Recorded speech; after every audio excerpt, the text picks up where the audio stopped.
Please welcome to Mission Control, Jennifer Wilson, Senior Vice President and Chief Marketing Officer of Lowe's. Jennifer will be interviewed by Jeena Sharma, luxury and retail reporter at Morning Brew. Good afternoon, everyone. Thank you for being here, and thank you, Jennifer, for joining us. Thanks, Jeena, for having me. For those of you who might not know, Jennifer is a recently appointed CMO at Lowe's. Although she's been with the company since 2006 in various senior executive marketing roles. So, Jennifer, my first question to you is, what's changed? What's new? What are you working on? Well, first, let me just say I'm thrilled to be here, and it's exciting to be one of many women who are on this main stage all day long today. That's very exciting. I'll say that I've been at Lowe's for 18 years, and I've grown up there, frankly, in different roles, merchandising and marketing. And so as I was moved into and appointed into this new role, it really became a matter of getting more acclimated and closer to the business as a step one. How do we get more integrated into merchandising and the broader business? Because I truly believe as a marketer that marketing ideas cannot work unless they're synonymous with business ideas. We also really underwent kind of a broad scan of our agency partners, because though I've been there for 18 years, one of my big MOs was to come in and really push against category convention. Right. And so in doing that, we were able to bring on board 2 new agencies so that we could push forward this great brand, specifically in a duopoly. We also got really tight on what I'll say are our big jobs to be done. You know, for Lowe's, it's about driving consumer preference because we are in that duopoly.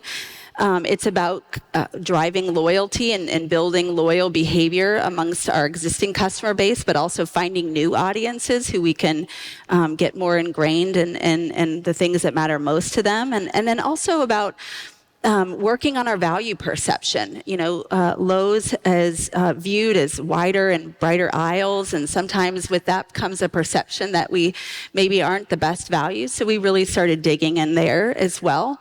And I think by getting really crisp and being brave about who our partners are so that we knew we could just push our comfort level, by getting really clear on our big jobs to be done, we're now at a place to just accelerate. Wow. And as you've been, a senior marketing executive at Lowe's for a while, is there something you felt like, was not working before you came on board as CMO? And are there things that, you wanted to shake up and you're working on? Yeah, well, first of all, what I'll say is when you think about, and I want to maybe double click on one of the big jobs to be done. We talked about loyalty. And when you think about loyalty, believe it or not, 65% of consumers who are in the home improvement market, so they're shopping for home improvement, told us in different ethnography studies that they were really not loyal to any one home improvement brand. Oh. 65%. So we call these consumers switchers. And, the big, I think, challenge for us as a brand is how do you get switchers to take one more trip with you and spend one more trip with you? And it became really a discussion about frequency and deepening a commitment or a loyalty commitment to these consumers. And one of the things they shared with us when we unpacked some of this conversation was, I want more value. And so we said, well, what do you mean by value? And they said, well, value is about price. We want to make sure you have the best prices. But as we really unpacked the conversation, it became about value beyond price. Mm-hmm. And that served as the inspiration for our new loyalty program, My Lowe's Rewards, which really is a truly free loyalty program. And that's hard, I think, to find in this industry. And we are the first in the home improvement space, in this big box space, to offer a loyalty program both to the homeowner and to the professional customer. We have 2 big key constituents in terms of our consumer base. And within that free value proposition, we decided, let's make sure there's the typical free standard shipping, right? Earn points and get, money back, but also free gifts and drawing inspiration off of what we know consumers were really sparking to, specifically millennials who not only love free things, I guess we all love free things, but also we're looking for ways with our free gift as an example to bring them in the spring with a free flower. And in doing so, then that sparks pulling out the cart and adding more things into the cart. So just zooming out, or maybe at the 10,000 foot level, I would say that's one of our big challenges, and one that we're working really hard at, not just with a loyalty program, but remember, loyalty is a behavior. Right, and we want people to, drive the extra 5 miles or the extra 10 minutes past some of our competitors to seek out Lowe's. Absolutely. And speaking of loyalty, and speaking of the really surprising data point you mentioned, 65%. Yeah. How important is data in your day-to-day, and in what ways does it inform your marketing strategies, and just what kind of data do you find most valuable in your role? Well, I don't think you'll find a single marketeer who doesn't live and love data. And I'll say, the traditional high-impact consumer insights are still the lifeblood of everything marketing, right? We're always looking for the next big consumer trend. And we're always talking to consumers. We stood up a new customer experience team, really all designed to understand and journey map the end-to-end experience of the consumer, both on the professional side, the homeowner side, and what we call do it for me, right? Consumers who come to us and expect for us to come into their homes and with different services offerings. And so that's a great way as we sort of study these journey maps and do deep ethnography work. That's critical in terms of capturing that data. Certainly we know the power of financial data and the fact that we're always looking for that one more trip or how we can add things to the basket. But paramount, I think, and is really first-party and third-party data, and how we think about combining the two of those, not just through the richness of what our loyalty program offers in terms of that data, but then also maximizing that data through our retail media network, and making sure that our advertisers have access to these rich audiences so that we can very clearly understand just where these consumers are on their home improvement journey, right, and be able to target them with the right message at the right time. And let's shift gears a little bit. As we speak of loyalty, as we speak of customers, are Gen Z on your radar at all? Because when I think of home improvement and Gen Z, home improvement doesn't inspire words like fun or sexy for me. So how are you making it, appealing for your Gen Z customer base? Well, we got to change that. Okay, there's a lot of fun and sexy as it relates to home improvement. But what I'll say is, Gen Z they are absolutely on our radar. I loved listening earlier to the Glossier session, because a lot of what resonates in the beauty and fashion industry holds true for home improvement.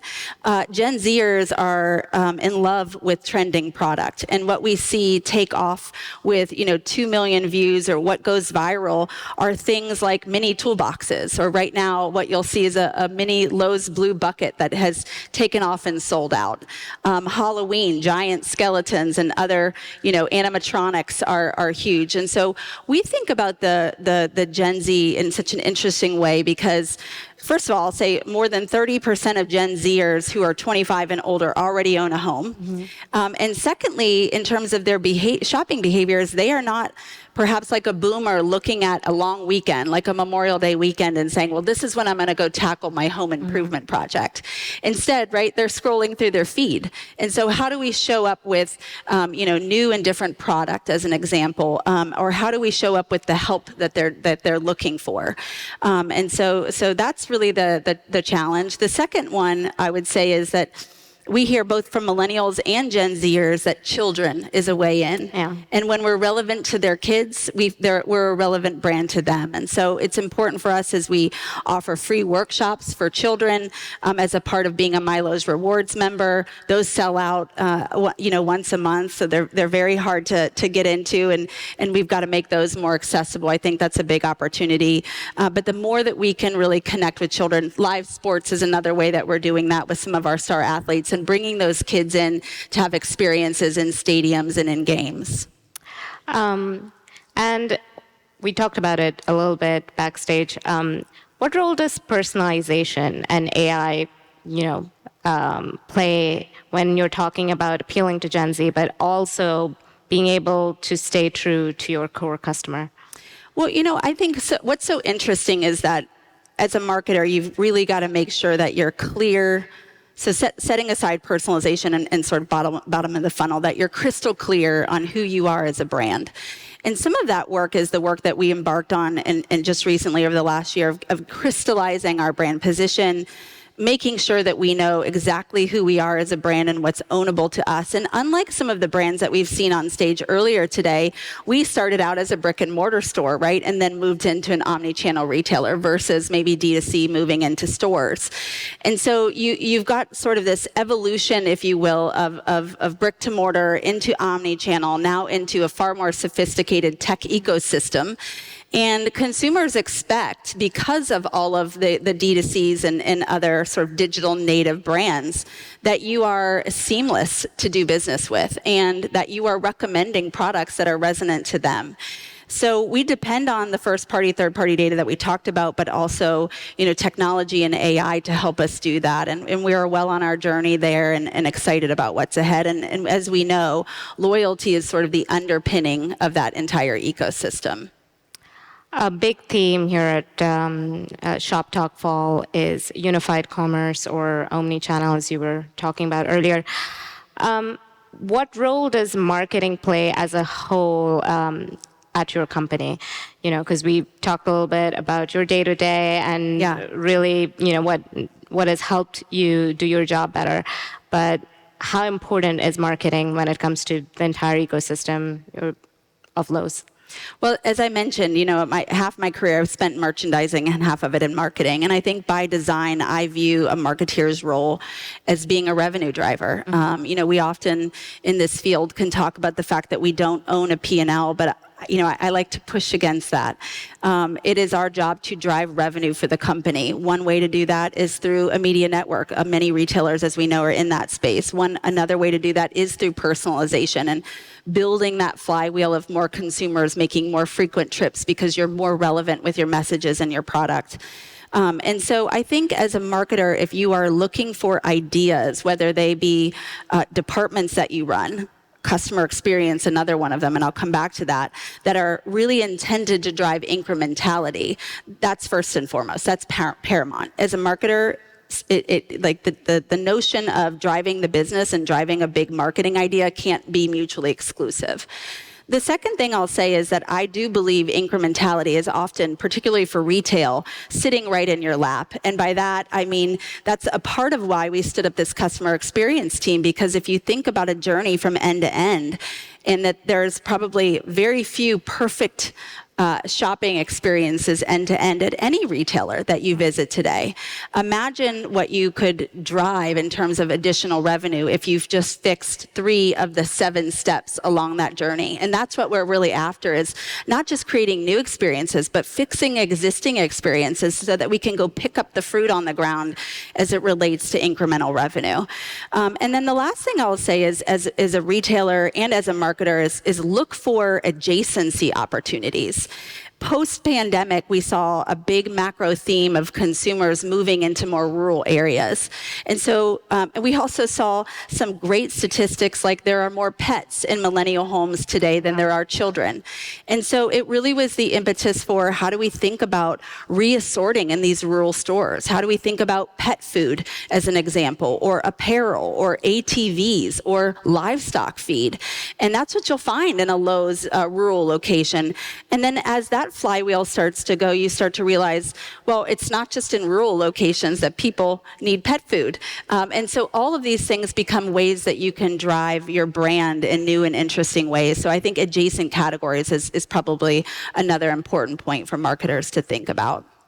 And I see we have about 5 minutes left. So as you look to maybe the next couple of years, and given that the economy is changing so fast, things are changing so fast, are there things that you have in mind? Are there strategies that you have in mind to stay ahead of the competition, so to speak? Well, I'll start by saying that I think this notion of in real life is coming back. And I think we should embrace that. I think particularly we hear from Gen Zers, they want to see humans. And what I love so much about the Lowe's brand, because we didn't come from a digital native environment, is that actually is the centerpiece of our brand position. That we have real live people who are here to help you from start to finish, to be either a successful business owner or to, help you with your home improvement project. And we manifest that through our live sports, what we call our home team, our Lowe's home team. So that's one way of going after new audiences, is through live sports. And so as an example, we added Lionel Messi to our home team this year. And he became this sort of representation of our brand, in the sense that we have this ambition of being the most helpful home improvement brand, and making sure that we are the most assistive brand in all that we do. And here you have Lionel Messi, who's the most assistive soccer player in the world. And so what a nice entree to get into soccer and make sure that you're proving out your brand position. And so, as I think about what's going forward, I think about our people. I think about our 300,000 associates and the value that they can provide to both consumers and pros as they're embarking on their home improvement projects. And I really do think that more and more retail and others are going to start to lean into this notion of in real life again. Wow, exciting stuff. So as we wrap up, are there top 3 takeaways that you'd like to leave our audience with today? My first one is to be a continuous learner. I think that you can draw on inspiration from anywhere, whether it's when you're getting your morning cup of coffee or when you're getting an at-home delivery. What was that experience like? Was it good or bad? Draw on that inspiration and put it to work in your own career, in your own team, and for your own brand. The second one that I would say is, be brave and push against category conventions. I think being at a brand for 18 years, probably most people might think, well, this is what they've always done, or shouldn't they just do what's safe? And I want to do what's unsafe. And so push against that and be brave enough to do it. And the last thing is when you know your brand position and when you know who you are through and through, make sure that you're thinking about how that can have impact beyond just, marketing. Make sure that it's tied to the business. Marketers should always be doing what drives the business, in my opinion. Wow, amazing. Well, thank you so much for joining us today and for sharing your amazing insights. And thank you, everyone, for being here. Thank you. Appreciate it.